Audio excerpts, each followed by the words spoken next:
Meus irmãos e minhas irmãs, vamos abrir a palavra de Deus em Mateus capítulo 19 e acompanhe a leitura do versículo 1 ao 12.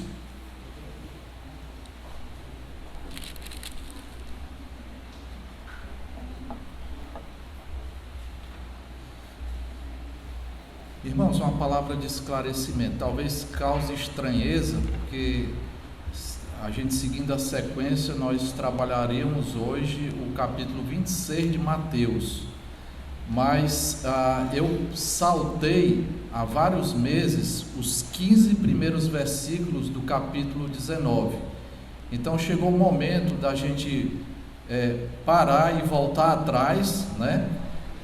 Por que eu fiz isso? Na ocasião, eu imaginei que seria importante nós focarmos nos textos em que me permitisse aplicar mais diretamente em relação à necessidade de se encontrar Jesus Cristo, pensando mais em textos focados na evangelização, tendo em vista, irmãos, que foi logo no começo do segundo lockdown. Eu estava voltando de férias, então se fosse seguir a sequência, eu deveria ter naquela ocasião pregado em Mateus capítulo 19, dos versículos 1 a 15, tá? Então, como nós terminamos uma sessão lá de Mateus, que tratou do famoso sermão profético de Jesus Cristo, agora, antes de entrarmos na última semana, né, especialmente naquele momento que vai culminar com a paixão de Cristo, eu gostaria de voltar atrás e trabalhar esses versículos que ficaram para trás, tá certo? Então nós vamos ver hoje Mateus capítulo 19, do versículo 1 a 12, e o título da nossa mensagem é bem simples, é casamento e divórcio, tá? É esse assunto que nós vamos tratar hoje. Acompanhe o texto. E aconteceu que, concluindo Jesus estas palavras, deixou a Galileia e foi para o território da Judeia, além do Jordão. Seguiram-no muitas multidões e curou-as ali. Vieram a ele alguns fariseus e o experimentavam, perguntando: é lícito ao marido repudiar sua mulher por qualquer motivo? Então respondeu ele: não tendes lido que o Criador desde o princípio os fez homem e mulher, e que disse: por esta causa deixará o homem pai e mãe e se unirá à sua mulher, tornando-se os dois uma só carne? De modo que já não são mais dois, porém uma só carne. Portanto, o que Deus ajuntou, não o separe o homem. Replicaram-lhe: por que mandou então Moisés dar carta de divórcio e repudiar? Respondeu-lhe Jesus: por causa da dureza do vosso coração é que Moisés vos permitiu repudiar a vossa mulher. Entretanto, não foi assim desde o princípio. Eu, porém, vos digo: quem repudiar sua mulher, não sendo por causa de relações sexuais ilícitas, e casar com outra, comete adultério. E o que casar com a repudiada, comete adultério. Disseram-lhe os discípulos: se é essa a condição do homem, relativamente à sua mulher, não convém casar. Jesus, porém, lhes respondeu: nem todos são aptos para receber este conceito, mas apenas aqueles a quem é dado.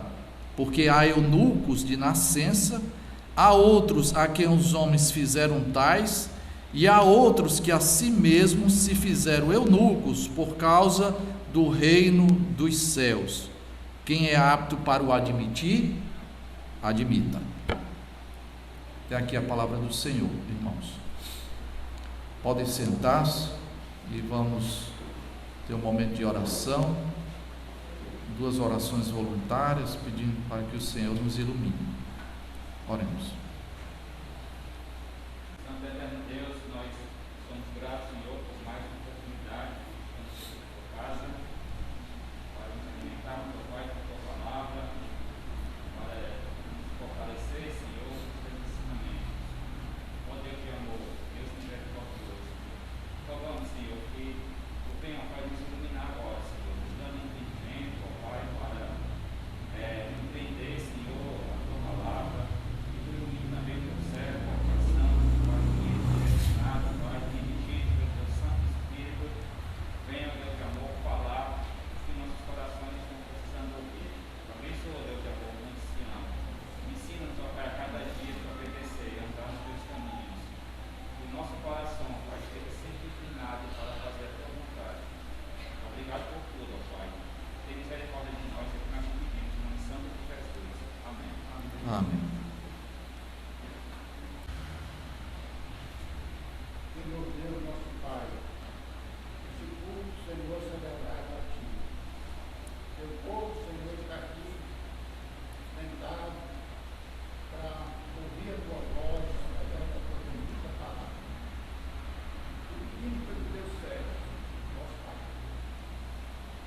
Amém.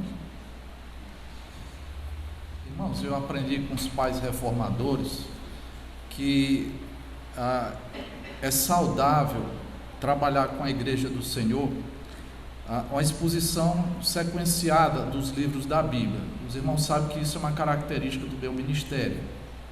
Tanto é que nós estamos aqui já há um bom tempo trabalhando o livro de Mateus.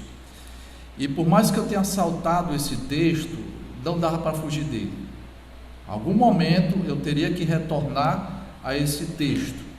A primeira parte do texto é muito tranquila, porque fala do casamento, uma instituição que não é humana, é uma instituição criada por Deus. No entanto, irmãos, a segunda parte dessa passagem, ela constrange um pouco, porque fala do divórcio. Infelizmente, o divórcio tem sido uma realidade cada vez mais presente, que tem ganhado maior corpo. Estimativas antigas, em relação aos Estados Unidos, eu não sei como é que está aqui no Brasil, mas lendo alguma literatura nesse sentido, basicamente de 50% dos casamentos vão terminar em divórcio, Essa é a realidade norte-americana, e penso que a realidade brasileira não está muito distante disso não, tá?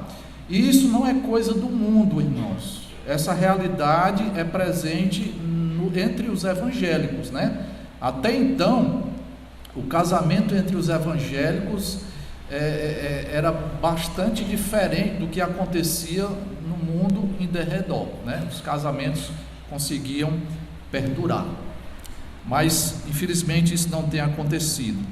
E eu que sou pastor, irmãos, e quem pretende ser pastor, não sei se Deus vai levantar algum pastor aqui, queira o Senhor, mas fique bem certo que em algum momento do seu ministério você vai se deparar com situações dessa natureza, crises dentro do casamento. Existe um livro muito sugestivo que é o seguinte: quando dois pecadores dizem sim, E o casamento é exatamente isso, dois pecadores, cada um com seu histórico, cada um com a sua bagagem cultural, social, decidem se unir, E às vezes alimentando assim sonhos maravilhosos, envolvidos por um clima de romantismo. O meu casamento vai ser diferente, o meu casamento vai ser um céu na terra, e a coisa não é bem assim, São dois pecadores que começam a conviver, aí começam a surgir os conflitos, e os conflitos começam com coisas mínimas, Assim como um detalhe de uma toalha molhada na cama, e coisas assim, E o homem já começa a dizer: mas não foi assim que eu aprendi com a minha mãe. Aí a mulher retruca: mas você não casou com a sua mãe, você casou comigo, E por aí surge, os conflitos, E às vezes esses conflitos tomam corpo, irmãos, a ponto de irmãos considerarem o rompimento dos laços sagrados do matrimônio. A primeira coisa que eu quero quebrar aqui, irmãos, é a visão do mundo em relação ao casamento. A visão do mundo em relação ao casamento é pragmática. O que é que significa isso? Acho que é o John MacArthur. Eu ganhei recentemente essa caneta. Como eu disse em certa ocasião, a melhor marca que existe, irmãos, de qualquer coisa é Simidão, Então, eis aqui a marca da caneta, Simidão. Eu ganhei da Marta, filha da queridíssima dona Hilda, Então, se a caneta não serve, ela deixa de funcionar. A visão pragmática vai dizer o seguinte: eu descarto a caneta e vou adquirir uma nova caneta, não é assim? Em relação a coisas simples, isso aqui é perfeitamente admissível. Agora, o problema é que algumas pessoas estão levando essa filosofia pragmática para o casamento. Como é que é o casamento hoje? É um acordo, meramente um acordo. Ou seja, pessoas decidem conviver juntas e já consideram a brecha de que, se não der certo, vamos separar, Se não der certo, cada um vai para um lado. O casamento só tem sentido, segundo essa visão, enquanto o outro me proporciona satisfação. Se o outro me deixa alegre, então o casamento está muito bem, né? Então a visão pragmática é egoísta em relação ao casamento. Aí quando surgem os conflitos, irmãos, e é questão de tempo, os conflitos virão. Não tem casamento blindado não. Como eu disse, são dois pecadores convivendo. Mas aí, o que é que vai sustentar o casamento? É o love story? É o romantismo? Não. Como diz o reverendo Augusto Nicodemos, muitas vezes o que vai sustentar o nosso casamento é o compromisso. O compromisso. Se eu fosse ser movido pelas minhas emoções, cônjuge, meu marido ou minha esposa, eu queria te esganar nesse exato momento, mas eu não farei isso, né? Agora, digo-se de verdade, irmão, que a paixão volta de novo, e vai embora, e volta, e vai embora. Só que nós não vamos viver um relacionamento esquizofrênico, né? Nós vamos firmar o nosso compromisso, porque o casamento não é apenas um contrato. O casamento é uma relação pactual. E pactos não podem ser desfeitos assim aleatoriamente, tá certo? Então eu quero quebrar essa visão pragmática ou utilitarista do casamento. Infelizmente, irmãos, a coisa se agravou, né? Tem gente que diz assim, piorar não dá mais, mas piorou, porque agora estão tentando redefinir o casamento. Nós vamos aprender com Jesus Cristo o casamento do ponto de vista de quem criou, e é o Senhor. Foi Ele quem criou, então Ele dá as regras da coisa, tem que ser do jeito dele. Ah, pastor, mas a lei do país, ela não entende dessa forma. Não estou nem aí para a lei do país, porque existe uma lei maior, é a lei do Deus Todo-Poderoso. A essa o crente deve se adequar, tá bom? Então vamos ao texto. O que é que diz aqui? E aconteceu que, concluindo Jesus estas palavras, que palavras? Do capítulo 18. Nós temos aí um discurso de Jesus Cristo, e eu poderia, numa só palavra, resumir todo o discurso dele, que está lá no capítulo 18. Perdão. Ele vinha falando sobre perdão.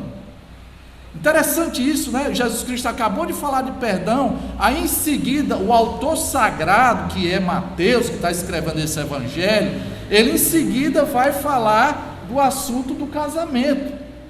Irmãos, é muito importante, perdão e casamento, essas coisas andam de mãos dadas, porque o casamento, irmãos, é uma entrega. O casamento é muito mais uma coisa devota de investimento do que propriamente você se beneficiar com isso. E nós muitas vezes ofendemos um ao outro. Por isso que é importante o perdão para caminharmos nessa árdua e desafiadora caminhada, tá certo?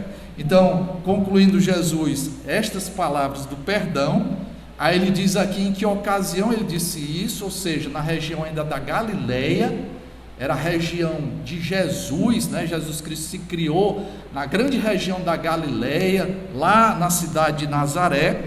E agora, irmãos, se você olhar para mim, é fácil de você entender a geografia lá da antiga Palestina, tá? Eu chamaria minha cabeça de Galileia, o meu corpo, o meu tronco de Samaria, e os meus pés seria a Judeia. Então você vai ver nos evangelhos esse percurso, sabe? Jesus Cristo ali na Galileia, aqui minha cabeça, às vezes ele passa por Samaria com seus discípulos. Lembra da mulher samaritana, com um cântaro, né, que foi pegar água mais ou menos meio-dia, aí Jesus Cristo vai travar? Pois é uma outra região. E finalmente a região da Judéia, cuja cidade principal era Jerusalém. Então Jesus entende que seu ministério terreno lá na Galileia terminou. Agora ele vai para outras regiões, ele vai fazer mais uma visita, e provavelmente será a última, a cidade de Jerusalém, onde ele será, crucificado lá, tá certo? Então é disso que o texto está dizendo. E como sempre, as multidões o acompanhavam, e Jesus Cristo sempre muito paciente, Jesus Cristo sempre muito sensível à dor das outras pessoas, curou. Ele ensinava e curava. Assim era o nosso Senhor, né?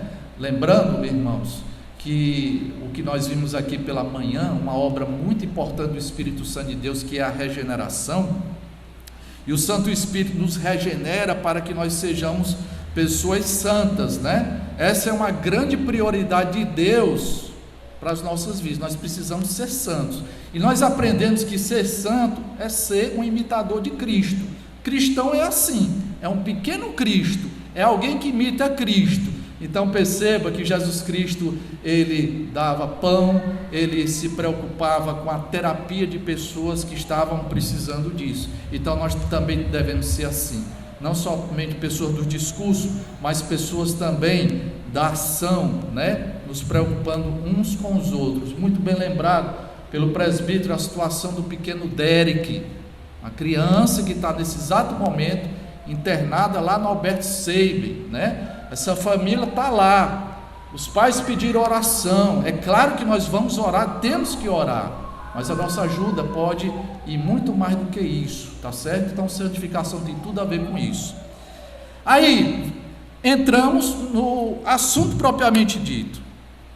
Vieram a ele, a Jesus, alguns fariseus, e o experimentavam perguntando. Lembra dos fariseus? A pergunta que eles colocaram para Jesus não era uma pergunta honesta. Eles não queriam aprender com o Senhor. É aquela pergunta de algibeira, é aquela pergunta, irmãos, capciosa, que quer desacreditar a pessoa. É aquela pergunta que alguns, né, têm ali preparada para deixar e comprometer a reputação de outra pessoa, né?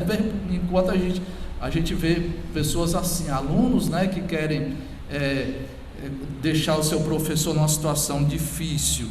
Então os fariseus fizeram exatamente isso com Jesus Cristo, não respeitavam, não reconheciam que Jesus Cristo era o Messias, a promessa que estava se cumprindo ali a olhos vistos, debaixo da barba deles, mas eles incrédulos rejeitaram Jesus Cristo. Então eles queriam, irmãos, deixar Jesus Cristo numa situação de descrédito público, né? Então veja a pergunta que eles vão lançar: é lícito ao marido repudiar sua mulher por qualquer motivo? É uma pergunta polêmica.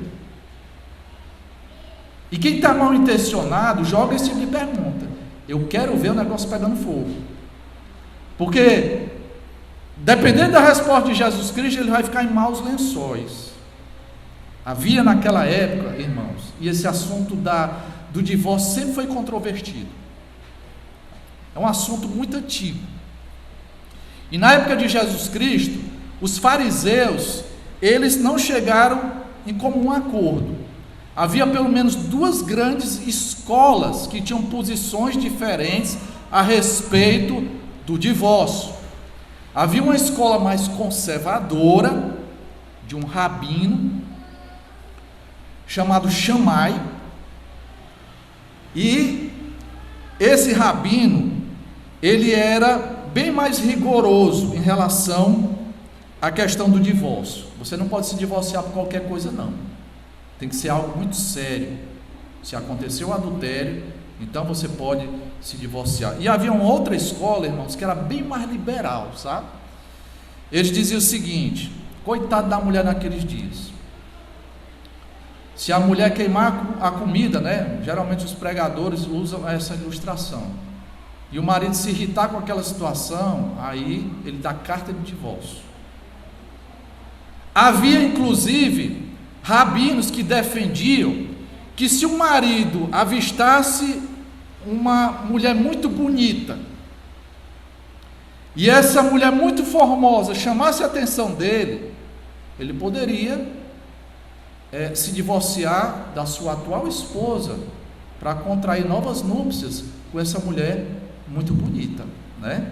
Então eles estavam aí nessa rinha de galo, né? As opiniões divididas. Então eles jogam um assunto altamente polêmico. Eles não estão querendo saber do casamento. Senhor, nós queremos saber do casamento, nos dá os princípios do casamento. Eles já jogam a situação da discussão, né? Da discussão acalorada. E aí é lícito o marido repudiar, se divorciar da sua mulher por qualquer motivo?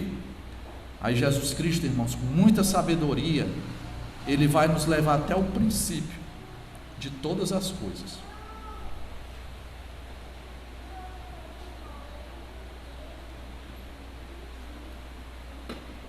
Por isso que foi muito importante nós lermos aqui, na primeira leitura devocional, o momento em que o Senhor Deus institui o casamento, porque é exatamente isso que Jesus Cristo vai fazer. Eu vou responder essa pergunta dando as bases do casamento segundo a Bíblia, segundo Deus. Veja o que é que ele diz: não tendes lido que o Criador desde o princípio os fez homem e mulher, e que disse: por esta causa deixará o homem pai e mãe e se unirá à sua mulher, tornando-se os dois uma só carne, né? Jesus Cristo está sendo um pouquinho irônico aqui, né? Ele diz assim: não tendes lido? Vocês não são doutor da lei? Vocês não estão todo tempo com as escrituras do Antigo Testamento, supostamente estudando, ensinando aos outros? Incrível isso, né? Vocês são tão estudiosos que ali o Antigo Testamento fala de mim e vocês me rejeitaram. Não tendes lido? Nunca leram?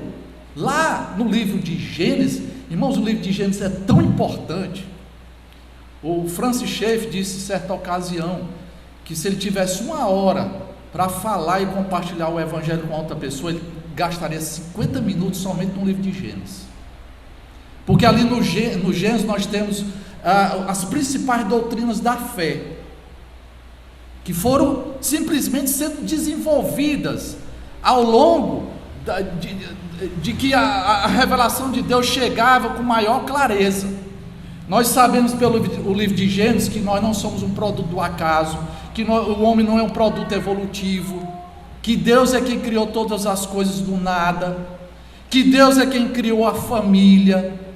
Ali nós temos, irmãos, a resposta do porquê de tanta coisa ruim nesse mundo. Capítulo 3 de Gênesis explica a presença do mal e do pecado no nosso mundo, irmãos. Aí Jesus Cristo recorreu ao livro das origens. Vamos às fontes, né? Vamos às origens. Aí ele cita precisamente aqui Gênesis capítulo 2: de modo que já não são mais dois, porém uma só carne, portanto o que Deus ajuntou, não o separe o homem. O que é que nós podemos aprender com essa passagem aqui? Qual é a base do casamento segundo o ponto de vista de Deus? E foi Ele quem criou o casamento. Primeiro, irmãos, o casamento, ele é heterossexual. Ele disse aqui: um homem e uma mulher. Hoje nós vivemos bombardeados pelo discurso de gênero, que pretende redefinir o casamento. Por que não pode ser entre duas mulheres? Porque Deus não permite isso. Por que não pode ser entre dois homens? Porque Deus não permite isso. Mas pastor, existe amor, mas esse amor não tem a chancela divina. Nem todo amor é agradável a Deus. Tem gente que ama Satanás, por exemplo. Então o casamento é heterossexual, é monogâmico também, é um homem e uma mulher. Nós não acreditamos, irmãos, na poligenia, né? Que é um homem e muitas mulheres. Nós não acreditamos na possibilidade de um homem também ter muitas mulheres. Mas pastor, lá no Antigo Testamento, servos de Deus tiveram mais de uma mulher. Até ouvi falar de um pastor que, olhando essas passagens do Antigo Testamento, questionou certa vez: por que eu não posso ter mais de uma mulher? Davi teve, Salomão teve, por que eu não posso ter? Essa nunca foi a intenção original do Senhor. Sempre foi problema, irmãos, quando havia a poligamia. Esse foi um dos motivos do naufrágio do ministério de Salomão, tá? Então, heterossexual, monogâmico, monossomático, né? Usando a expressão de Hernandes Dias Lopes. O que é monossomático? De soma, que é corpo. Existe uma metáfora tão bonita para o casamento, né? Ali está o homem, ali está a mulher, são duas pessoas, mas o casamento se dá de tal forma que agora são um, estão unidos. A ideia é de uma cola. Já pegou aqui 2 papéis, quando você cola, deixa um tempinho, que se você for puxar, vai ser um estrago. O casamento é a mesma forma. E Jesus Cristo deixa bem claro: portanto, o que Deus ajuntou, não o separe o homem. Aí, os fariseus replicaram: por que mandou então Moisés dar carta de divórcio e repudiar? Eles estão aqui, irmãos, pensando justamente em Deuteronômio capítulo 24, versículos de 1 a 4. Por favor, vá para essa passagem. É o 5º livro da Bíblia, Deuteronômio 24, versículos de 1 a 4. Importante a gente ler.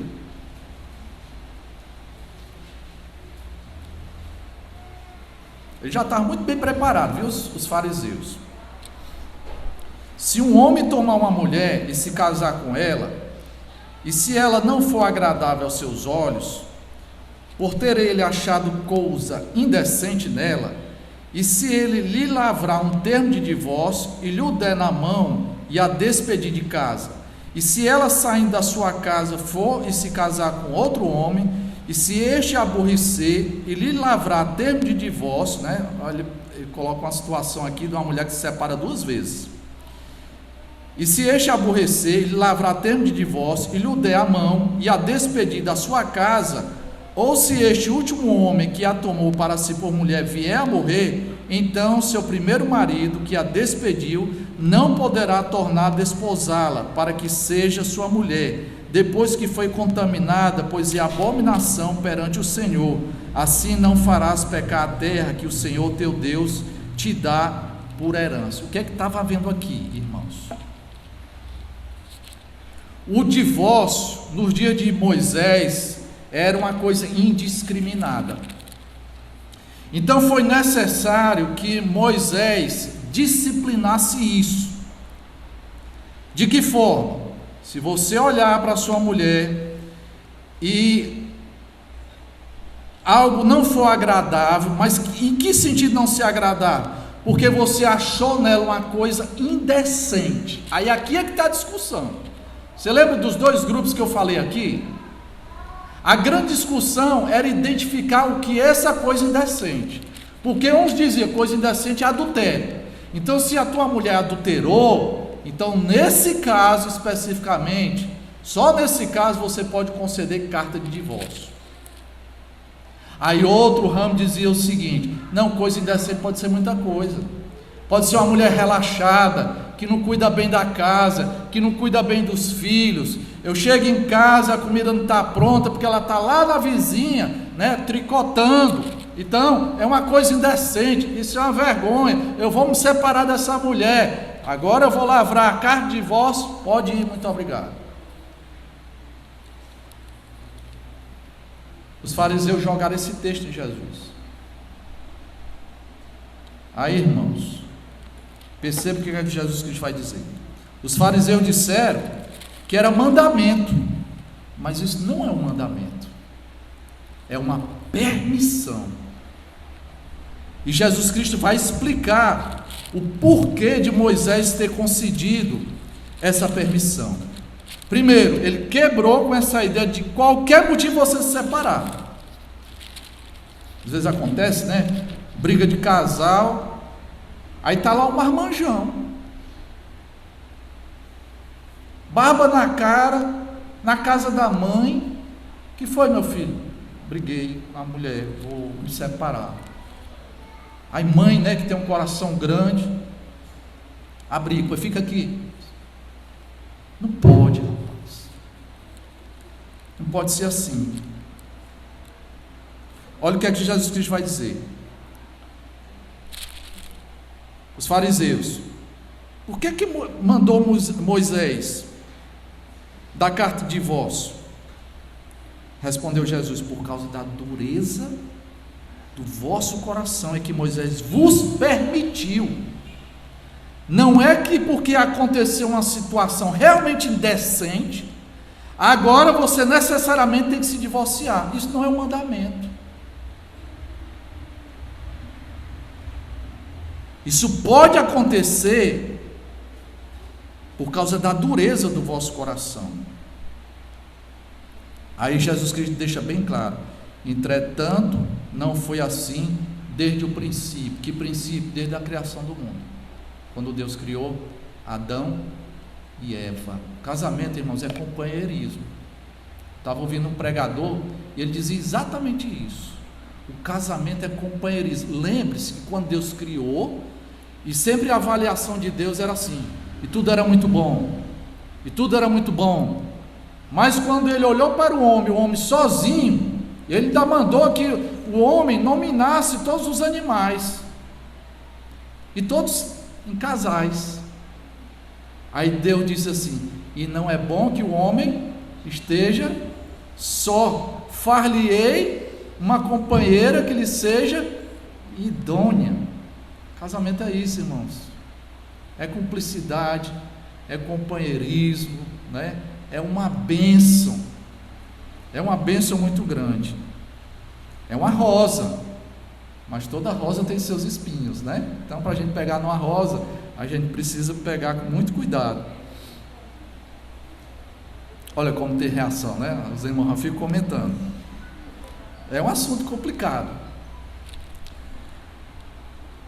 Veja agora, irmãos, versículo 9: eu, porém, Jesus Cristo dizendo, vos digo, quem repudiar sua mulher, não sendo por causa de relações sexuais ilícitas, essa expressão todas, relações sexuais ilícitas, lá no grego é uma palavra só, é uma palavra chamada porneia. Daí originou a palavra no nosso português que é pornografia, tá certo? Então é uma palavra muito genérica, que envolve muitos pecados de ordem sexual, que foi traduzido aqui na nossa Bíblia como relações sexuais ilícitas, coisas indecorosas.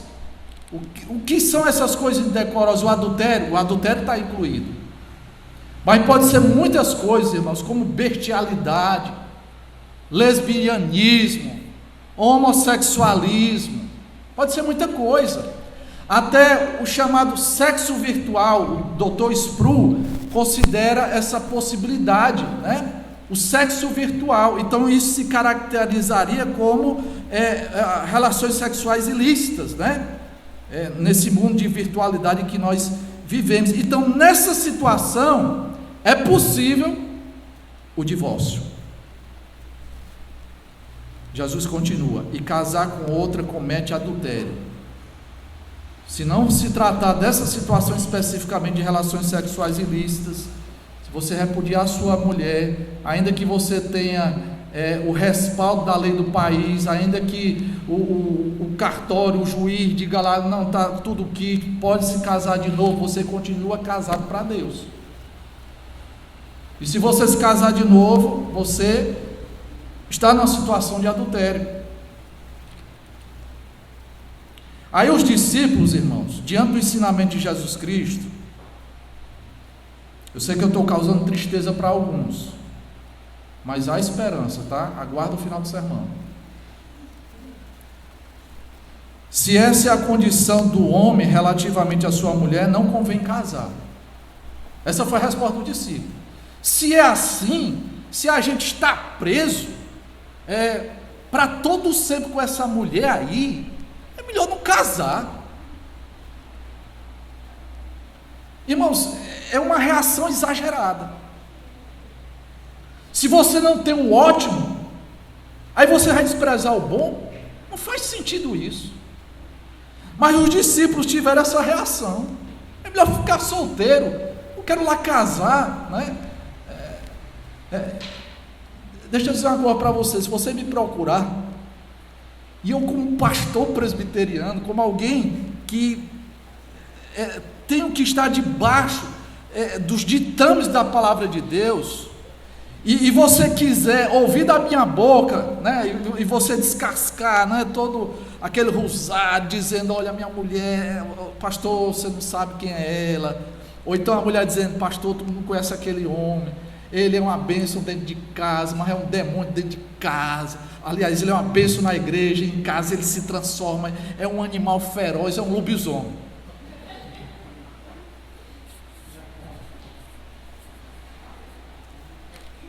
Aí eu vou dizer, calma, varão, varoa, vamos tentar salvar esse casamento? É isso que você vai ouvir de mim. Vamos tentar investir. Vamos ver o que deu errado.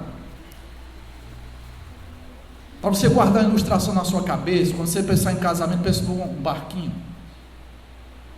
Vixe, o barquinho está vertendo água. Pois pega a latinha e começa a jogar água para fora do barquinho. Vocês estão no mesmo barco.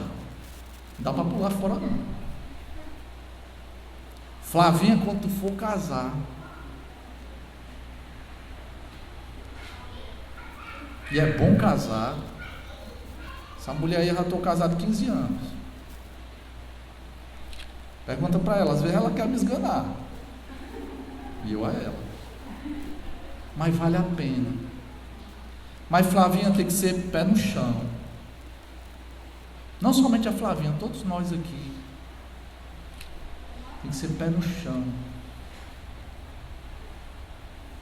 É um grande desafio desenvolver a espiritualidade dentro do casamento.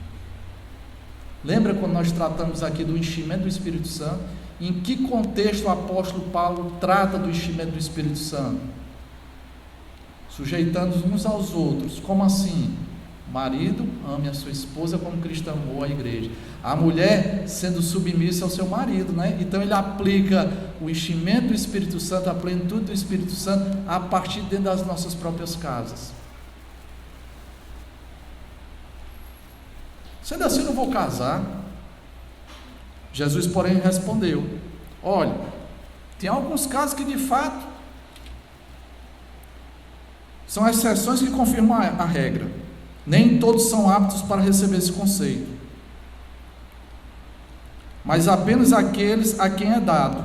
Aí ele vai explicar, porque há eunucos. Reverendo Carlos, que gosta daquelas piadas, né? Quando ele se refere a alguns pastores que ainda não casaram, que são solteiros, ele diz assim: isso aí não é eunuco não, é eu nunca vou casar. Existem os eunucos, irmãos, e ele fala aqui 3 categorias de eunucos. Primeiro, de nascença, que nasceu com algum problema congênito. Outros foram a quem os homens fizeram tais, que era muito comum nos dias antigos, especialmente aqueles funcionários dos imperadores que guarneciam os haréns. Eles passavam por uma cirurgia, uma espécie de cirurgia, em que eles eram de alguma forma incapacitados, né, do ponto de vista da virilidade, e era uma coisa até compreensível, né, porque o rei queria garantir que, se porventura surgisse algum filho lá, não fosse o filho do eunuco, mas tinha que ser o filho do rei, né? Então esse tipo de funcionário existia nos tempos antigos. E o apóstolo, melhor dizendo, o Senhor Jesus Cristo também fala de uma outra categoria de eunuco, que é aquele que se faz, é uma opção que ele toma em relação ao reino dos céus. Um exemplo, o apóstolo Paulo. Por isso que lá em 1 Coríntios capítulo 7, quando ele vai tratar dessa questão nevrálgica do casamento, irmãos mandaram a carta para ele, porque ele diz assim: olha, conforme vocês me escreveram, ele está respondendo em todo o capítulo 7 várias questões relacionadas do casamento. Por exemplo, havia lá uma irmã ou um irmão que se converteu, e o marido, o cônjuge, ainda não havia se convertido, e provavelmente a pergunta foi essa: eu sou crente, o meu cônjuge não é, e aí, eu me separo dele? Aí o apóstolo Paulo vai dizer: não se separe, se ele consentir ainda em viver com você, continue com ele, porque olha, no convívio do crente com o incrédulo acaba sendo santificado não no sentido soteriológico, né, de salvação, mas da influência, irmão, o cônjuge influenciando outra pessoa, né? O cônjuge assimilando princípios da palavra de Deus por causa da convivência do crente. Aí o apóstolo Paulo diz: olha, eu gostaria que vocês fossem como eu. A gente compreende isso porque a igreja estava sendo perseguida naqueles dias, e é difícil você fugir com uma esposa e com filhos. Então, diante daquela situação, o apóstolo Paulo entendia que era melhor ficar solteiro, mas se é de viver abrasado, que se case, como diz o texto lá de 1 Coríntios capítulo 7. Então algumas pessoas, como o próprio apóstolo Paulo, por amor ao reino dos céus, porque ele queria focar naquilo ali, ele fez a opção para ser eunuco.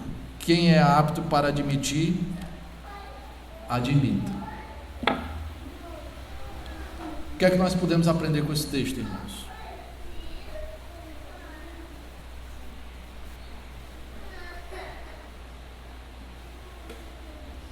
Primeiro, é necessário nós resgatarmos o alto conceito do casamento do ponto de vista bíblico e não do mundo. Rejeitemos toda a filosofia pragmática, todo o egoísmo, né? Eu me caso para ser satisfeito por você. Como disse certa ocasião, palavras memoráveis que eu já repeti várias vezes aqui, de um pregador, pastor da igreja presbiteriana de Aerolândia, que ele dizia, né, de que o casamento, ele fez essa ilustração de que era como uma planta. A planta você tem que regar todo o dia, é uma construção. Fique firme no seu casamento, invista no seu casamento. Mas pastor, eu gostaria de ter ouvido essas palavras há muito tempo, agora está sem jeito, eu me casei com outra pessoa, e aí eu diria para você que só existe um pecado que não tem possibilidade de perdão, que é a blasfêmia contra o Espírito Santo. Qualquer outro pecado existe perdão. Então cada caso deve ser analisado com muito carinho, mas você que está casado hoje, valorize o seu casamento. É tão triste, irmãos, como eu disse para vocês, é como duas folhas coladas, se puxar vai ter dano, vai rasgar.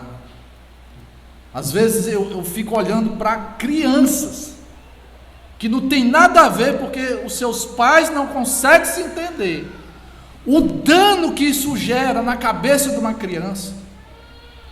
Os nossos filhos, irmãos, os nossos filhos precisam que nós sejamos pessoas bem casadas, precisam disso. Às vezes eu vejo o olhinho do Pedro e da Alicinha quando eu dou uma bitoca na mãe deles. Um beijinho. Às vezes tem um ciúme, né? O Pedro quer ficar entre nós. Mas via de regra, irmãos, isso faz bem. Nós somos o povo da aliança. E nós assumimos uma aliança voluntária de amar o nosso cônjuge na saúde e na doença. Lembra disso?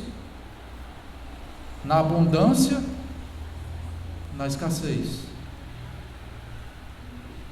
O Código de Hammurabi, que é uma das leis escritas mais antigas do mundo, já falava sobre divórcio.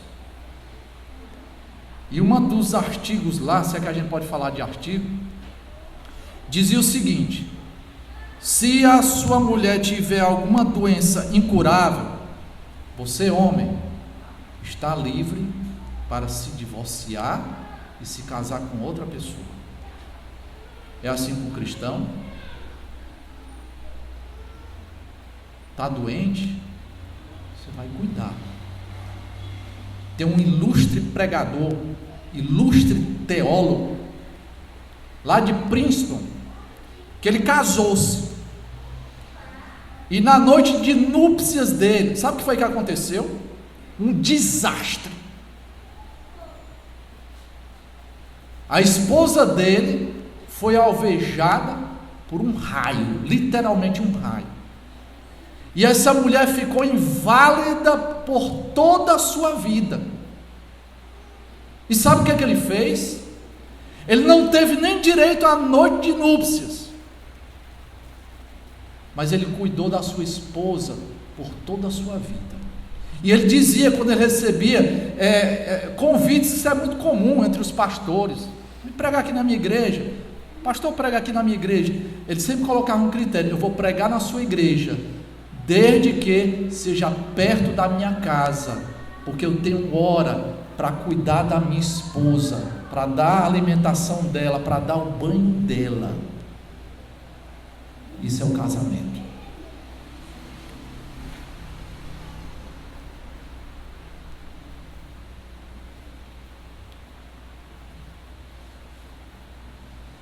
Já pensou se Jesus Cristo se cansasse de nós? Porque é uma relação de casamento também. Me cansei dele, vou me divorciar. Seria um trágico, né? Aliás, a teologia arminiana parte desse princípio, de que há divórcio, né? Você quebra o pacto, aí perdeu tudo, o casamento se desfez. Não, irmãos, o Senhor Jesus Cristo continua investindo em nós. E da mesma forma, copie Jesus Cristo, continue investindo no seu casamento. Que Deus nos abençoe e tenha misericórdia de nós, e faça dos nossos lares, lares cristãos, lares onde é cultivado o amor e o compromisso, o respeito ao outro, né? E também a alegria do companheirismo. É isso que eu desejo para todos nós. Amém. Vamos orar. Quem desejar pode orar.